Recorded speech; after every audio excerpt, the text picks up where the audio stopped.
Hero उसे ऐसे सपने दिखाता है कि दिनेश ज्यादा पैसे कमाने के लालच में उनके साथ जुआ खेलने लग जाता है। कल मैंने 1000 रुपए लगाकर 2000 कमाए थे। ऐसा करता हूँ, आज ठेले की सारी कमाई ही लगा देता हूँ। एक दिन में डबल कमाई हो जाएगी।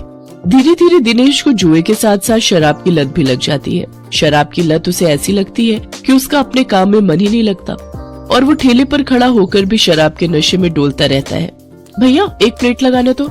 अरे लगता है इस आदमी ने तो शराब पी रखी है। चलो चलो, हमें नहीं खानी इसकी पानी पूरी, चलो दूसरी वाली पानी पूरी खाने चलते हैं। धीरे धीरे दिनेश के सभी ग्राहक कट जाते हैं और वो सभी दूसरे पानी पूरी वालों के पास जाकर पानी पूरी खाते हैं।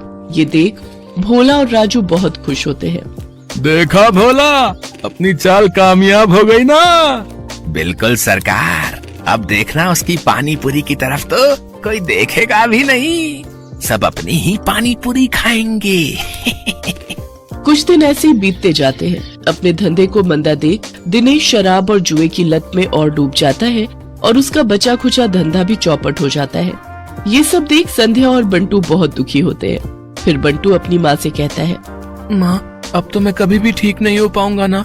पापा तो अब सारे पैसे शराब और जुए में ही उड़ा देते हैं। तू परेशान मत हो मेरे लाल, बस ऊपर वाले पर भरोसा रख, एक दिन सब कुछ ठीक हो जाएगा।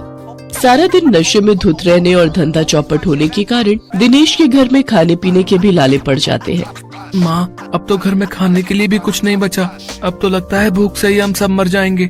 ऐसा नहीं कहते मेरे बच्चे, सुख दुख तो जीवन का हिस्सा है। आज बुरा वक्त आया है, कल अच्छा वक्त भी आएगा।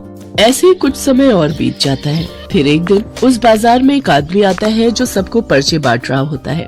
तभी वो दिनेश के ठेले पर आता है। अरे सुनो भाई, पेप्सी पानी पूरी वाले, हमारे सेठ मंगल राम चाट भंडार वाले की तरफ से एक प्रतियोगिता होने जा रही है, जिसमें सभी चाट वालों के बीच कंपटीशन होगा। जो भी इस प्रतियोगिता को जीतेगा उसे पूरे 5 लाख इनाम और साथ ही हमारे मशहूर मंगल राम चाट भंडार वाले बाजार में एक स्टॉल भी लगाने को मिलेगा। मंगल राम चाट भंडार बाजार, वहाँ तो बड़े बड़े लोग आते हैं चाट खाने के लिए।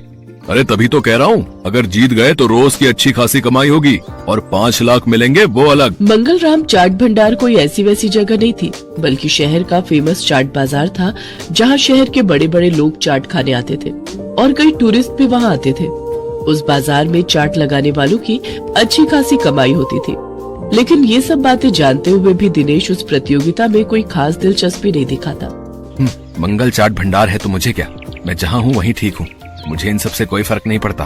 उधर भोला और राजू उस कंपटीशन के बारे में सुनकर आपस में कहते हैं, सुन भोला, इस कंपटीशन को तू जीते या मैं, मुझे कोई फर्क नहीं पड़ता, बस कोई और नहीं जीतना चाहिए।